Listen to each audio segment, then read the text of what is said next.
السلام عليكم ورحمة الله. ازيكم يا حبايبي، عاملين ايه؟ النهاردة بقى هنعمل معاكم وصفة كريب كده سهلة وبسيطة، وان شاء الله تكون خفيفة على قلوبكم من غير لا تشتري ومن غير لا تكلفي نفسك. معايا 3 كوبايات مية زي ما انتوا شايفين كده، ومعايا كمان عليهم 3 كوبايات دقيق. يعني المعيار المية هي المعيار الدقيق، ماشي. وهنجيب معلقة سكر كبيرة ومعلقة ملح صغيرة. الطريقة اللي انا بقول لكم عليها دي اسهل طريقة، مش مكلفة خالص، واحسن طريقة ان شاء الله وهتعجبكم جدا. ممكن تعملوا بيها وصفة الكريب بتاعتكم من غير ما تكلفوا نفسكم، من غير ما تشتروا كريب من بره ولا اي حاجة. هنا بقى كنت خلاص خلصت المكونات وحطيتها كلها مع بعضكم كده في الخلاط، وابتديت ان انا اشغل الخلاط معاكم. كان بصراحة كان في الاول ما كانش ماشي، ابتديت ان انا اقلب بمعلقة كده لحد لما مشي خالص. زي ما انتوا شايفين كده انا بوريكم كل حاجة بالتفصيل. هنا خلاص كنت خلصت بقى الخليط كده زي ما انتوا شايفين. بسم الله ما شاء الله، حاجه زي الفل ونضيفه قوي ومعموله بسم الله ما شاء الله. هسيبه في الطبق ده حبه حلوين كده، يجي 10 دقايق كده لحد لما اجمل بقى بقيه المكونات اللي انا هحطها في قلب الكريب. معايا بصلايه كبيره زي ما انتوا شايفين كده، ومعايا طماطمتين، ومعايا قرن فلفل كبير. بصراحه هم دولت يعني المكونات البسيطه دي، هي ديت اللي انا هحطها على الكريب وكده. أنا المفروض ان انا كمان يبقى عندي جبنه موتزاريلا او جبنه ميكس وكده، بتبقى بتدي طعم للكريب تحفه. بس انا بصراحه ما كانش متوفر عندي. ولو برضه متوفر عندك مايونيز او مستردة او كاتشب، بتخلي الكريب في حته تانية خالص.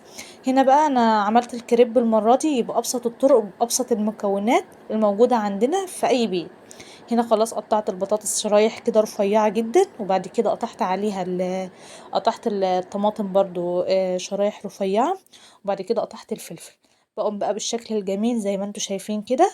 خلاص كده خلصت الفلفل وخلصت الطماطم وخلصت البصل. ننقل بقى على على المكون التالت. معانا بقى، معانا هنا صدور دجاج كده، كنت متبلاها وحطاها عندي في الفريزر. يعني بانيه، اللي هي الشرايح الرقيقة بتاعة البانيه وكده. ببقى مجهزاها وحطاها في الفريزر، بطلعها لأي حاجة، يعني لما ببقى مستعجلة او اي حاجة بتبقى جاهزة عندي. يا دوبك بس بحطها في التتبيلة اللي هي البقسماط والدقيق. بكون برضو مبهراه، مبهرة بشوية ملح صغيرين وشوية فلفل وشوية كركم وشوية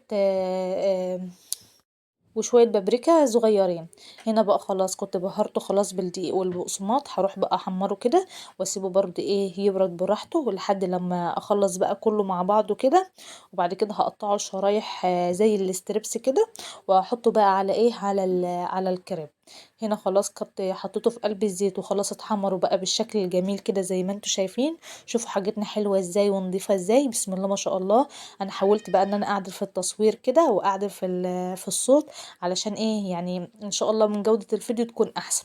هنا بقى هعمل الكريب. انا بقى طبعا ما عنديش صينية وما عنديش حاجة. بجيب صينية من عندي كده من اللي هي بتاعة الفرن، بقلبها على ظهرها وبدهنها سقطة زيت، هي نضيفة زي الفل ما تخافوش. وبجيب بقى بالمعيار اللي هو الكبشه بتاعتي اللي هي الصغننه دي معيار كريبايه واحده. كنت هنا بقى بوريكم، شوفوا الصوص بعد ما تقل بقى وبعد ما سبته حبه حلوين كده.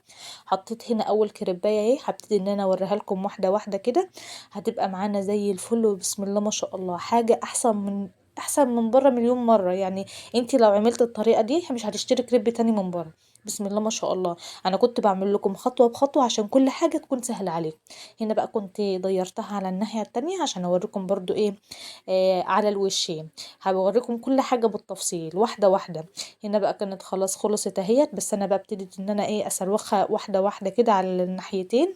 وهنا خلاص كنت خلصت الكميه اللي انا عملتها. بصراحه طلعوا معايا 7 وحدات، يعني كوبايتين الدقيق دول عملوا معايا 7 كريبات. انا كنت كمان زودت معلقتين دقيق شويه علشان الخليط كان خفيف معايا. هنا خلاص بقى خلصت الكمية هبتدي بقى ان انا اظبط المكونات بتاعتي كلها، وابتدي بقى ان انا احشي كريباية كريباية كده زي بتوع بره بالظبط.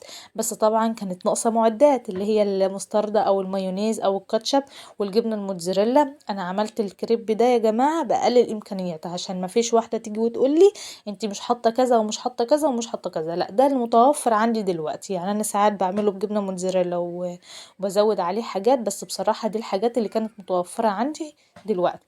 هنا بقى زي ما انتوا شايفين كده ابتديت ان انا اعمل اول واحدة وحبيت ان انا اوريها لكم. وبرده مش هستكفي بكده، لا، انا كمان ايه ساعة لما اخلص بقى الكمية دي كلها زي ما وريتكم كده، بسم الله ما شاء الله، كمية خلاص كانت خلصت كلها معايا. عمل معايا تقريبا 5 كريبات و2 كده حلو، يعني عملتهم بالعسل. هنا بقى كان معايا حتة زبدة، هي برضو نفس الصينية، بس انا بقى قلبتها ايه على الناحية التانية، عشان برضو ما كلفكمش ان انتوا تغسلوا في مواعين وتوسخوا نفسكم، او ان انتوا تبهدلوا يعني نفسكم وكده. هنا خلاص بقى هنا خلاص بقى ابتديت ان انا اسخن الصينيه معايا والزبده بتاعتي ساحت. وخلاص بقى كان ده الشكل النهائي بتاع الكريب بتاعنا، شكله جميل كده ويفتح النفس، حاجه كده بسم الله ما شاء الله. لو وصلتوا لحد هنا ما تنسوش الاشتراك في القناه، وما تنسوش المتابعه، وما تنسوش تصلوا على النبي، ودمتم في رعايه الله، مع السلامه.